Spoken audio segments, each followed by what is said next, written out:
Mga minamahal na kapatid, babatiin ko pa kayo ngayon sapagkat kabilang pa ito ng Pasko ng muling pagkabuhay.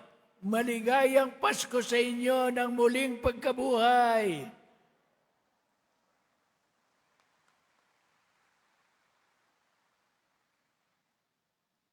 At nakita natin ngayon o narinig natin ang salaysay na ikatlong pagpapakita ng Panginoon sa mga lagad pagkatapos na siya'y mabuhay na maguli. Nakilala siya ng alagad na kanyang minamahal noong makahuli sila ng isdang marami, katulad din ng dating nangyari noong nagpapasimula pa lamang ang buhay ni Jesus na pangpubliko, pangmadla. Sumakay siya sa bangka ni Pedro, kahit na wala na huli si Pedro nung buong gabi. Sinabi niya, pumalayo ka sa pampang at ihagis mo ang iyong lambat. At paghatak, naku, punong-puno ng isda.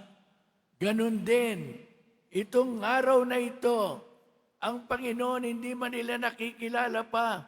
Sinabi sa kanila, ihagis ninyo sa bandang kanan ang lambat at paghila nila, punong-puno, hindi nila mahila-hila dahil sa dami ng huli. Sabi ng alagad na minamahal ni Jesus, ang Panginoon yon. At excited na excited si San Pedro, tumalon sa tubig pagkatapos na magbihis. At pag-abot sa pampang, anong inabutan nila ang Panginoon? May inihanda ng almusal para sa kanila.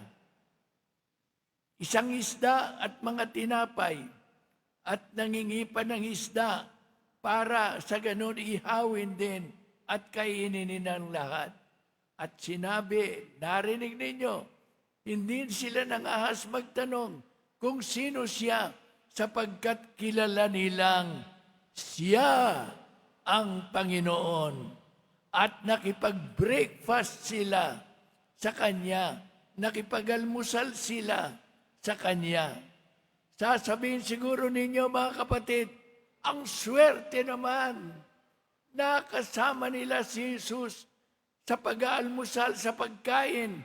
Pinaganda pa sila ni Jesus ng pagkain. Ang swerte naman.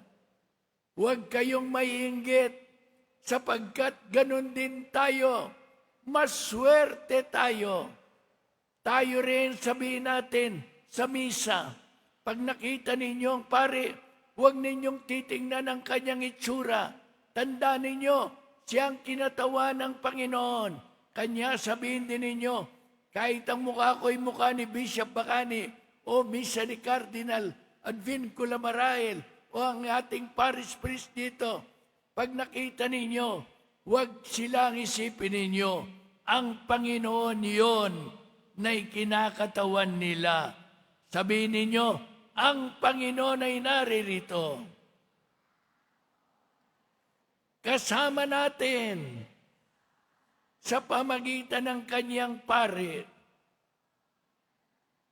Ulitin natin, ang Panginoon ay naririto. Kasama natin, kinakatawan ng kanyang pari. At ang Panginoon din ay nasa inyo. Kanya sinasabi ko sa pasimula ng misa, sumayin niyo ang Panginoon. Ano sagot ninyo? Yon, ang Panginoon ay naririto. Amen.